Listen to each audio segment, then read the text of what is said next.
Salut les investisseurs malins, j'espère que tu vas bien. On analyse l'épisode 3 de Qui veut être mon associé. On va regarder les startups à partir des critères d'investissement gagnants de Léonis Investissement, diffusé hier soir le 31 janvier. Est-ce que j'aurais investi ou pas dans ces startups? Qu'est-ce que j'en pense? Et comment je les analyse d'un point de vue business? Comme d'habitude, avant de démarrer, si tu ne connais pas mes critères d'investissement, tu peux les télécharger, c'est entièrement gratuit. C'est en description de cette vidéo juste en dessous, tu pourras mieux comprendre de quoi je parle quand je parle des effets d'échelle du digital. Et puis tu pourras surtout t'en resservir de ton côté pour analyser tes propres startups. Donc ne passe pas à côté. On commence avec Skincast, qui est l'espèce de plâtre 2.0 imprimé par imprimante 3D qui respire. Un produit que je trouve assez chouette. Mais on le trouve tous assez chouette. Maintenant, on va regarder une analyse vraiment au détail. Donc, on a deux entrepreneurs. Comme toujours, je pose la question de la complémentarité. Je le dis souvent, si il fallait regarder en détail, ça ferait des vidéos beaucoup plus longues. Il faudrait aller voir leur LinkedIn, leur expérience, voir dans quelle boîte ils ont travaillé. Est-ce qu'ils sont complémentaires ou pas? Plus tard dans l'épisode, on se rend compte qu'il n'y a pas de commercial. Il y a l'un des deux cofondateurs qui est un chirurgien et l'autre qui est un ingénieur. Donc, a priori, c'est plutôt pas mal comme complémentarité. Le chirurgien sur la partie santé et l'ingénieur sur la partie conception 3D. Mais il nous manque un commercial. Et d'ailleurs, il n'y a pas encore de vente. Ils ne sont pas encore sur le marché. Ce qui prouve bien que le commercial était extrêmement important. Le marché, il n'y a pas de souci. Il est énorme. Ça reste un marché qui est, on va dire, difficile à pénétrer puisqu'il faut aller convaincre les hôpitaux, mais avec un chirurgien, avec eux, pourquoi pas, dans l'équipe. La monétisation, c'est très clair, ils vendent ça, c'est remboursé par la Sécu, avec une marge de 75%. Bravo. On n'a pas les effets d'échelle du digital, évidemment, puisqu'on est sur un produit physique, et donc c'est pas encore lancé. Ça, c'est vraiment dommage. C'est un point négatif les concernant.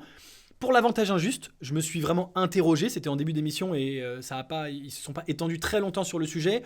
Il n'y a pas l'air d'avoir de brevet, sinon je pense qu'ils l'auraient mentionné. Est-ce que leur technologie est un vrai avantage injuste? L'impression 3D, ce n'est pas eux qui l'ont inventé.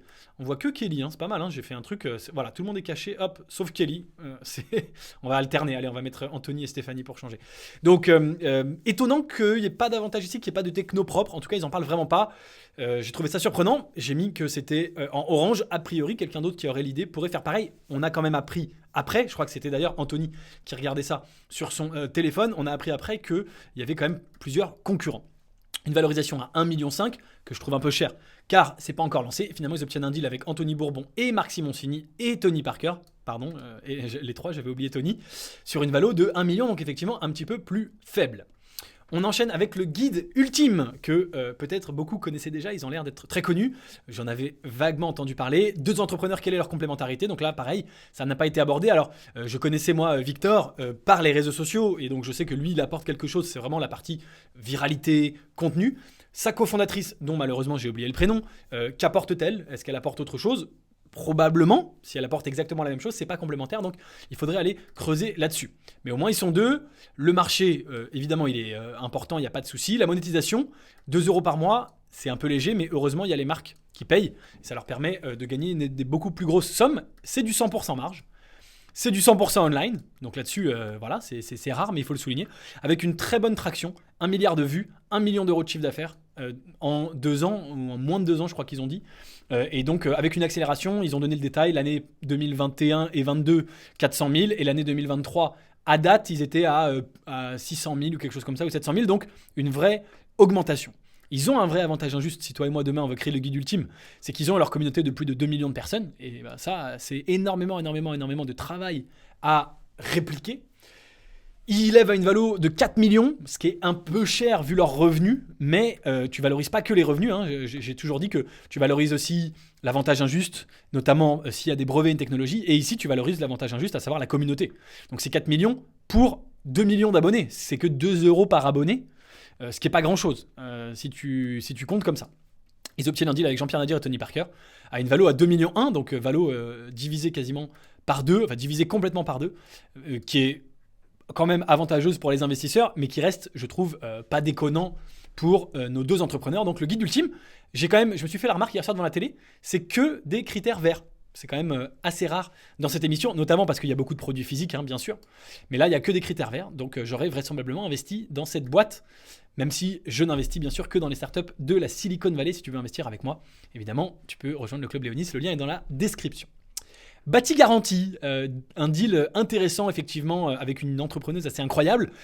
mais effectivement où il y a un certain nombre de problèmes, notamment le problème de monétisation. Donc, Bati garantie des paiements pour les travaux, elle est toute seule, donc ça c'est plutôt un problème.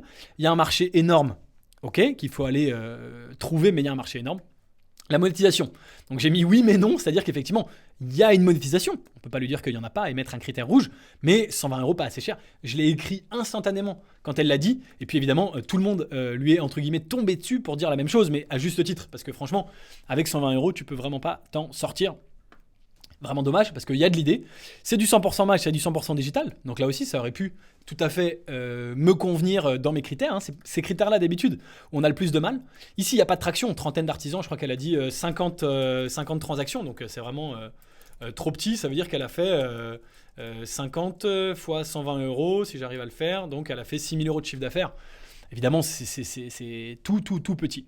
Avantage injuste, il n'y en a pas, j'ai écrit, il n'y en a pas tant que la marketplace n'a pas atteint une taille critique. Alors, les marketplaces, elles ont toutes un avantage injuste quand elles ont une taille critique. Si on pense à Amazon, eh bien, toi, quand tu cherches quelque chose, tu vas acheter sur Amazon parce que tu sais que c'est là où il y a beaucoup d'offres. Et les vendeurs qui veulent vendre, plutôt que d'aller vendre ailleurs, ils vont vendre sur Amazon parce qu'ils savent que c'est là qu'il y a beaucoup d'acheteurs. C'est pareil avec Airbnb. Les gens cherchent avant tout sur Airbnb parce qu'il y a beaucoup de logements à proposer. Et à l'inverse, si tu as un logement, tu vas mettre sur Airbnb parce que tu sais qu'il y aura beaucoup de demandes. Donc, le jour où elle a beaucoup d'artisans, beaucoup de particuliers, il y a un avantage injuste, mais aujourd'hui elle ne l'a pas encore. Et c'est d'ailleurs pour ça que les places de marché, les marketplaces sont aussi difficiles à démarrer. On est sur une valorisation à 500 000 € que je trouve pas déconnante.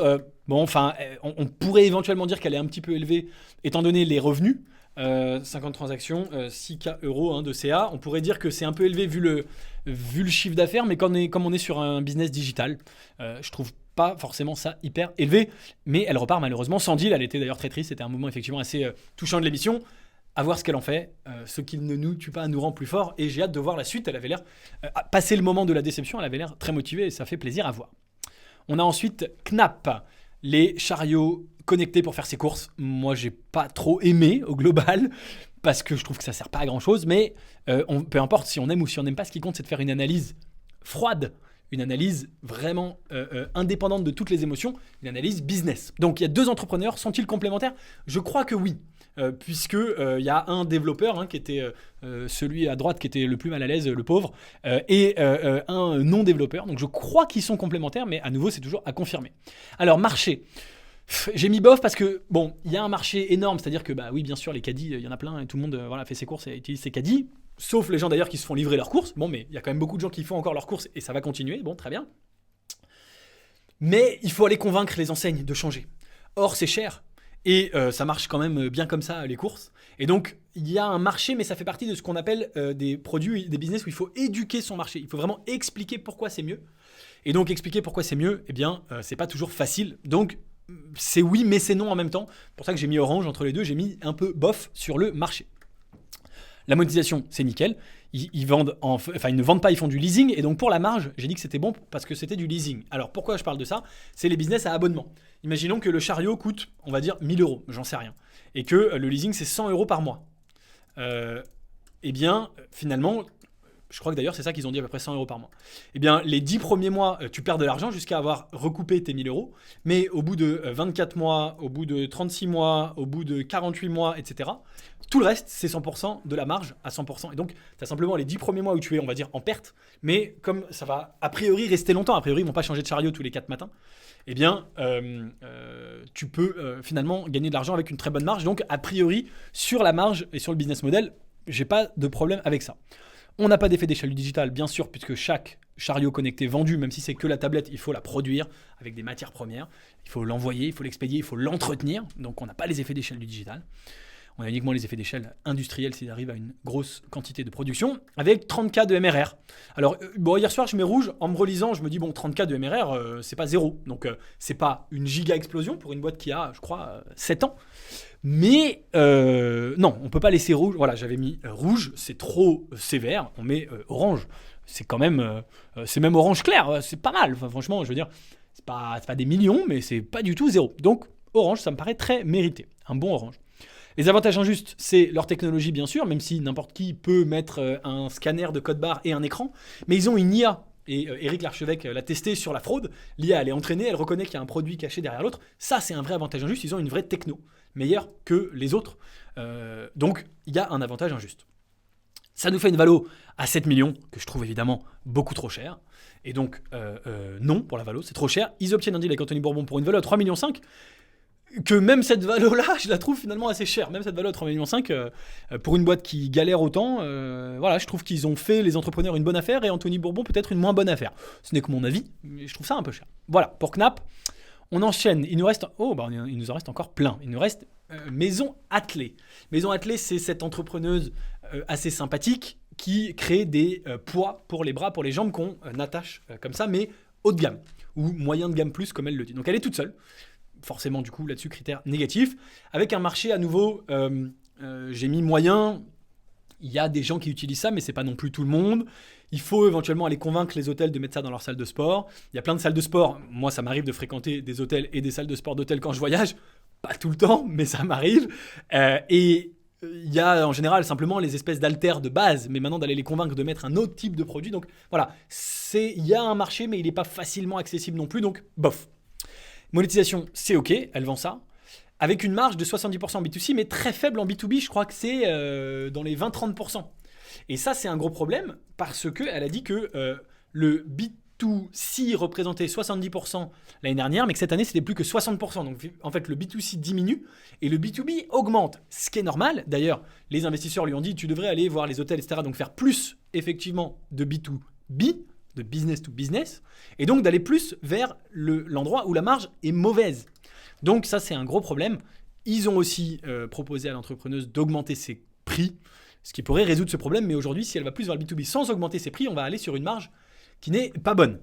Les effets du digital sont absents car c'est un produit physique. On a 55 000 euros de chiffre d'affaires vendus aux États-Unis, pas mal en un an. Bah oui, pareil, hier soir, là, j'ai été trop sévère, c'est très bien. En un an, 50 000 euros de chiffre d'affaires pour la première année et d'être vendu aux États-Unis. Non, franchement, bravo. Encore une fois, c'est pas 300 000 ou un demi-million, ou etc., ou 1 million. Enfin, elle est toute seule, elle a commencé il n'y a pas longtemps. C'est franchement assez honnête, je trouve. Pas d'avantage injuste, malheureusement, tout le monde peut le faire. Il s'agit de mettre des trucs lourds dans des bouts de tissu, si je caricature.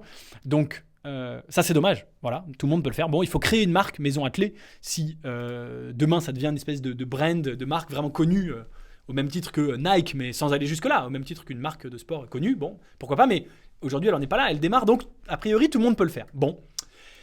Une valorisation à 300 000 euros, très fair, je trouve très bien, j'ai pas de soucis avec cette valo, et elle obtient un deal de Jean-Pierre Nadir pour, au départ, 50%, puis finalement, il prend que 49% en lui laissant 51%.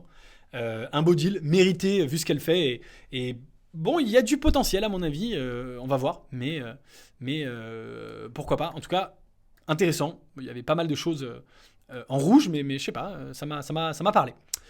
Cookie Diction, donc la mélange de cookie et de addiction. Cookie Diction, donc les cookies en région, enfin à Paris et qui veulent aller en province, comme elles l'ont répété plusieurs fois. Alors ici, deux entrepreneuses, donc ok, mais sont-elles complémentaires et elles sont sœurs? Je l'ai noté parce que toujours quand on a des frères et sœurs, on pose la question, est-ce qu'elles sont ensemble parce qu'elles sont sœurs ou parce qu'elles sont complémentaires? Ici, à nouveau, elles ont l'air à peu près complémentaires parce qu'il y en a une des deux, la première qui s'est présentée, qui était expert comptable ou comptable, me semble-t-il, de mémoire, et la deuxième qui a fait un diplôme de marketing, de branding. Je sais plus si elle a pas fait. Oui, elle a fait prépa HEC et EDEC ou une grande école. Donc finalement, on a le côté gestion d'entreprise pure et le côté plus marketing. Donc pourquoi pas sur un business comme ça qui est un business assez marketing. Et en plus, elles connaissent la cuisine par leur père qui est chef. Donc on a l'air d'avoir une complémentarité. Encore une fois, il faudrait peut-être creuser un petit peu. Il y a un marché infini, les gens qui mangent les cookies. Je fais partie des gens du marché des mangeurs de cookies, bien sûr. Monétisation, c'est très clair. La marge, elles l'ont abordé ou elles l'ont pas abordé, mais j'ai mis oui parce que elles vendent entre 4 et 5 euros le cookie. Un cookie en matière première, ça coûte, je sais pas, 30 centimes quoi. Hein. C'est du sucre, de la farine. Qu'est-ce que j'oublie? Comment on fait des cookies? Du sucre, de la farine, du beurre, sûrement. Bon voilà. Donc voilà, il y a forcément une bonne marge, même si ça n'a pas été évoqué. J'ai automatiquement mis oui, parce qu'encore une fois, au bout d'un moment, on connaît un peu quand même quelques business. Il n'y a pas d'effet d'échelle du digital, c'est du produit physique plus du magasin avec du loyer. Donc là, bon, c'est un business en réalité très difficile de faire vivre un lieu physique. Bon. 100 000 euros de chiffre d'affaires les 5 premiers mois et 700 000 euros en 2023. Donc on a tout à fait une bonne traction là-dessus, c'est vert, il n'y a rien à redire. Je passe à la suite. Tout le monde peut faire des cookies, c'est l'avantage injuste. Bon, ils ont l'air très bons leurs cookies, elles sont filles de chefs, ok, mais il y a plein d'autres boîtes qui font des cookies et donc ça, c'est pas du tout un avantage injuste. Bon, malheureusement, voilà. Avec une valo à 2,5 millions que j'ai trouvé moyen, c'est ça. C'est-à-dire que bon, il y a 700 000 euros de chiffre d'affaires quand même, avec pas mal de marge. Maintenant, 2,5 millions, c'est cher aussi. Donc, bon, voilà, finalement, elles obtiennent un deal pour une valo à 1,5 million par Tony Parker et Anthony Bourbon. Donc, une valo qui me semble effectivement plus raisonnable. Mais pareil, belle entreprise, c'est sympa, intéressant. Dommage qu'il n'y ait pas d'effet d'échelle et pas d'avantage injuste. Sinon, on aurait eu du tout vert. Enfin, on termine avec Freakovery. Tu vois, il y a plus de rouge. Et d'ailleurs, ils repartent sans deal. Il a été malheureusement pas mal critiqué, cet entrepreneur. Donc, Freakovery, dispositif pour la récupération musculaire après le sport, de froid, une plaque avec une bonbonne de gaz qui te garde ça au froid. Pas mal pour les grands sportifs. On a un entrepreneur seul. On a un marché effectivement qui est énorme, mais pas à ce prix-là. Monsieur et madame tout le monde fait du sport, va faire son jogging pour émettre ça. Mais quand il a expliqué que ça coûtait 300 euros plus 100 euros par mois de mémoire, tout de suite, tout le monde lui a dit non mais attends, c'est trop cher. Effectivement, si moi je vais, j'en sais rien, courir ou que sais-je, je vais pas claquer 400 balles ou 300 plus 100 par mois, etc. pour ça. Donc il y a un gros marché des sportifs, ça veut pas, si, des sportifs, mais petit marché des pros en fait qui sont prêts à mettre ce prix-là, qui ont les moyens. Donc marché, oui ou non. Monétisation, oui, bah ça, pour monétiser, ils monétisent, hein, ça c'est sûr. La marge, non, ils perdent de l'argent sur chaque vente. Alors ça, c'est incroyable, hein. Ils vendent ça pour 300 euros les deux. Donc, et lui, ça lui coûte 400 euros, je crois, à faire, et il vend ça 300. Voilà, c'est complètement incroyable, à côté de la plaque. Pas d'effet d'échelle, bien sûr. Pas de traction 15 en précommande. L'avantage injuste, c'est breveté. Alors ça, bon, bah ok, c'est nickel. Une valo de 660 000 dollars, euros, décidément, 660 000 euros. C'est l'habitude des dollars, qui est trop cher pour là où il en est. Et donc, il repart évidemment sans deal. Voilà pour l'analyse de l'épisode 3. On se retrouve la semaine prochaine pour l'épisode 4. Pour être sûr de ne pas le rater, abonne-toi. Par ailleurs, si tu veux investir avec moi dans des startups qui ont tous les critères au vert, qui viennent de la Silicon Valley, le temple des licornes et des plus grandes startups technologiques au monde à San Francisco, eh bien, tu peux rejoindre le club privé Léonis Investissement. Tu pourras investir à partir de 1 500 euros dans des deals que je te propose, dans lesquels j'investis moi aussi. Je te dis à très bientôt. Ciao, ciao.